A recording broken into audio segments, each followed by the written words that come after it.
आइए आज हम अवध की एक बेहद स्पेशल स्वीट डिश से आपकी मुलाकात करवाएंगे।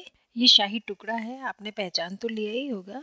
कहते हैं कि इसका ओरिजिन मुगलों के शाही किचन से है, लेकिन चूंकि ये रेसिपी ब्रेड से बनती है और ब्रेड तो हमारे देश में ब्रिटिशर्स लेकर के आए थे, इसलिए हम ये मान लेते हैं कि मुगलों के ही पीरियड में जब ब्रिटिशर्स हमारे देश में आ चुके होंगे, तब किसी शाही कुक ने ब्रेड को देखकर इस शाही स्वीट डिश की कल्पना की होगी।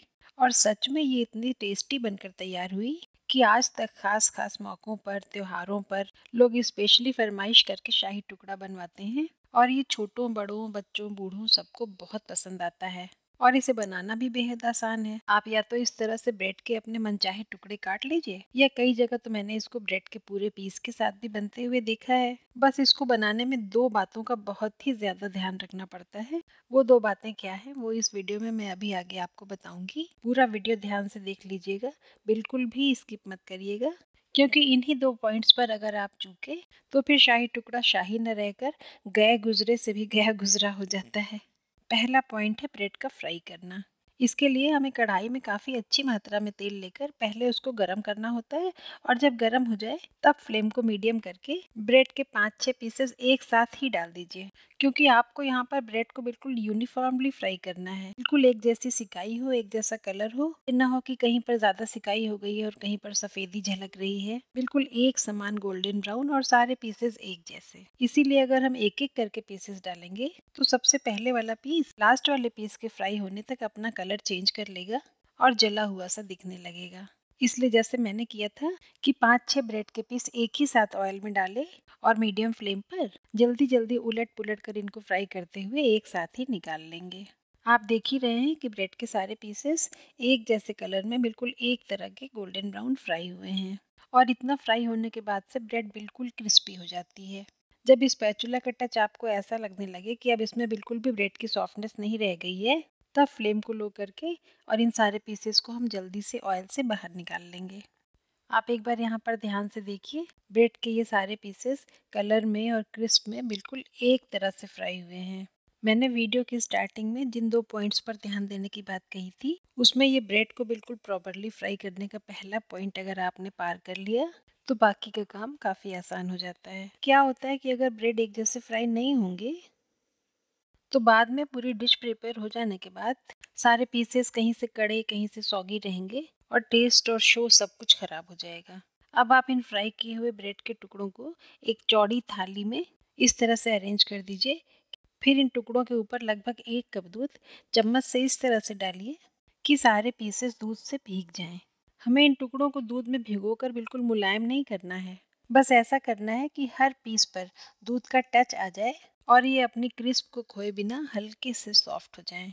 इसके लिए हम ऐसा भी कर सकते हैं कि किसी बड़े भगोने में ज़्यादा दूध लेकर एक एक ब्रेड का पीस चिमटे से पकड़कर डिप करें और निकाल करके थाली में सजा दें। लेकिन ये बहुत टाइम टेकिंग प्रोसेस हो जाएगा और भगोने में बचा हुआ दूध फिर किसी काम का नहीं रह जाएगा।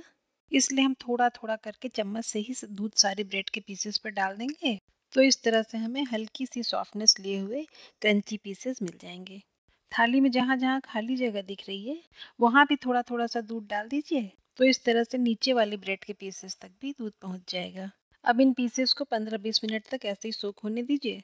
तब तक हम शाही टुकड़े के लिए चाशनी तैयार कर लेते हैं। यहाँ पर मैंने ब्रेड के 10 पीस लिए थे। इसके लिए 2 कप चीनी काफ़ी होगी। यहाँ पर शाही टुकड़े की चाशनी बिल्कुल गुलाब जामुन की चाशनी जैसी बनती है, यानी कि उसकी कंसिस्टेंसी एक तार की चाशनी से थोड़ा सा ज़्यादा रहती है। तो इसके लिए आपने जिस कप से 2 कप चीनी लिए उसी कप से 1.25 कप पानी डाल दीजिए, और फ्लेम ऑन करने के बाद जब तक चीनी गल न जाए तब तक आप चीनी और पानी को चम्मच से लगातार हिलाते रहिएगा, नहीं तो चीनी नीचे से जल जाएगी। जब चीनी पिघल जाए तो फ्लेम को थोड़ा लो करके चाशनी में 1-2 इलायची को मुंह खोल करके डाल दीजिए, और साथ ही में थोड़ा सा केसर भी डाल दीजिए, तो इससे शाही टुकड़ों पर बहुत अच्छा सा कलर आएगा। मार्केट के शाही टुकड़ों में तो कलर डाला जाता है, लेकिन हम घर में बना रहे हैं तो ऑब्वियसली कलर तो डालेंगे नहीं। अभी फ्लेम को मीडियम टू लो ही रहने दीजिए और 7-8 मिनट तक चाशनी को पकने दीजिए। इतनी देर में हम ये दूध में भीगे हुए पीसेस को किसी बड़े बोल में सेट कर लेंगे। बोल में रखते टाइम हम ये जो नीचे वाले पीसेस थे इनको ऊपर कर देंगे। ऐसे फ्लिप करके रखने से कुछ पीसेस अगर ठीक से दूध में सोक नहीं हुए हैं तो उन तक भी दूध पहुंच जाएगा। बोल में डालकर इसे थोड़ी देर के लिए ढक के रख देते हैं और 7 से 8 मिनट तक चाशनी को बॉयल हो जाने के बाद चलिए हम इसका गाढ़ापन थोड़ा चेक कर लेते हैं। अब देखिए यहाँ पर जो बुलबुले उठ रहे हैं वो थोड़े से गाढ़े गाढ़े से लगने लगे हैं। चाशनी के पक जाने की ये भी एक पहचान होती है। और अगर आप किसी चम्मच में लेके इसे थोड़ा सा गिरा कर देखें तो ये आपको थोड़े से गाढ़े तेल की तरह गिरती हुई दिखाई देगी। और इसको अगर आप अपनी उंगली और अंगूठे के बीच में लगा कर देखें तो भी ये तेल जैसा चिकना चिकना लगेगा और तार जैसा बनता हुआ दिखाई देगा। बस यहीं पर फ्लेम को ऑफ कर दीजिए। अगर इससे ज़्यादा देर तक फ्लेम ऑन रह गई तो चाशनी ज़्यादा गाढ़ी हो जाएगी और उसमें चीनी के क्रिस्टल्स बनने लगेंगे। और यही बिल्कुल सही चाशनी बनाने की पहचान, हमारे परफेक्ट शाही टुकड़े बनाने की दूसरी टिप है। अब इस तैयार चाशनी को थोड़ा गर्म ही रहते हुए दूध में भीगे हुए फ्राइड ब्रेड के पीसेस के ऊपर से अच्छी तरह से डाल देना है। अगर आपको चाशनी की पहचान में थोड़ा सा भी डाउट लग रहा हो तो आप चम्मच में थोड़ी सी चाशनी लेकर चख भी सकते हैं। बिल्कुल गुलाब जामुन की चाशनी जैसा टेस्ट लगे तो बिल्कुल वही चाशनी शाही टुकड़े के लिए भी होती है। शाही टुकड़े ऐसे बनने चाहिए कि चाशनी में पड़ने के बाद से भी उनका क्रिस्प बना रहे, वरना चाशनी अगर इससे ज्यादा पतली रह गई तब ब्रेड के टुकड़े बिल्कुल हलवे की तरह से गल जाते हैं। और अगर इससे गाढ़ी हो गई तो फिर वो ब्रेड में सोक भी नहीं होती है और उसमें चीनी के क्रिस्टल्स भी जमने लगते हैं। इसलिए थोड़ा सा ध्यान देकर अगर बिल्कुल सही कंसिस्टेंसी की चाशनी आप बना ले जाएं और ब्रेड के पीसेस को बिल्कुल यूनिफॉर्मली फ्राई कर लें तो शाही टोस्ट बनाना बेहद आसान हो जाता है। लेकिन काम अभी पूरा नहीं हुआ है। शाही टुकड़ों को शाही बनाने के लिए, इसकी प्लेटिंग करने के लिए हमें कुछ शाही चीज़ें भी यूज़ करनी पड़ेंगी। तो चलिए हम पहले थोड़े से काजू, पिस्ता और बादाम बारीक बारीक काट कर रख लेते हैं और फिर शाही टुकड़ों को सजाने के लिए थोड़ी सी रबड़ी तैयार कर लेते हैं। तो सबसे पहले फ्लेम पर एक कढ़ाई रखकर उसमें हम पहले 1 चम्मच पानी डाल देंगे और 1 लीटर के लगभग दूध लेकर के हम उसकी रबड़ी बना लेंगे। ये तो मेरे पास पहले का बचा हुआ दूध रखा था, वो मैं यूज़ कर रही हूँ। लेकिन अगर आप स्पेशली दूध ले रहे हैं तो फुल क्रीम लें तो ज़्यादा अच्छा होगा। दूध उबालने के पहले जब हम कढ़ाई में 1 चम्मच पानी डाल देते हैं तो क्या होता है कि उसकी भाप बन जाती है और वो भाप फिर दूध को जलने नहीं देती है। तो फिर आप रबड़ी या खोया जो भी चीज़ बना रहे हैं वो काफ़ी टेस्टी बनता है। दूध में उबाल आ जाने के बाद इसमें थोड़े थोड़े से कटे हुए ड्राई फ्रूट डाल दीजिए। सारे मत डालिएगा, अभी बाद में गार्निश करने के काम आएगा। और ये मैंने 2-3 चम्मच चीनी को 1-2 छोटी इलायची के साथ ग्राइंड करके आधे कप खोए के साथ मिक्स कर दिया है। इसको हम दूध में डालकर मिक्स कर देंगे और लो फ्लेम पर धीरे धीरे चलाते हुए दूध को गाढ़ा कर लेंगे। देखिए, रबड़ी तो आप मार्केट से भी लाते होंगे, लेकिन घर में कभी कभी दूध बच जाता है, फिर समझ में नहीं आता है कि उसका क्या करें। तो आप इस तरह से घर में रबड़ी बनाकर देखिए, बेहद आसान है। और फिर आप मुझे कमेंट करके ज़रूर बताइएगा कि आपको मार्केट की महंगी रबड़ी में और घर की फ्री ऑफ कॉस्ट रबड़ी में क्या फ़र्क लगा। अच्छा लगा या बुरा लगा वो भी बताइएगा। और ये वीडियो अगर आपको अच्छा लग रहा हो तो लाइक कर दीजिए और फ्रेंड्स के साथ शेयर भी कर दीजिए। मेरा चैनल तो आप सब्सक्राइब कर ही चुके हैं और नहीं किया तो आप कर लीजिए, क्या ही बुरा है। और अब देखिए, सिर्फ 5-6 मिनट में लगातार दूध को चलाते हुए ये रबड़ी कितनी गाढ़ी और दानेदार तैयार हुई है। इसमें जो बबल्स बन रहे हैं वो थोड़े गाढ़े होने लगे हैं और सिर्फ थोड़ा सा खोया डाल देने की वजह से कितनी अच्छी ये गाढ़ी दानेदार रबड़ी तैयार हो रही है। इसे चूंकि हमें शाही टुकड़ों के ऊपर स्प्रेड करना है, इसलिए बहुत ज़्यादा गाढ़ा नहीं करने देंगे।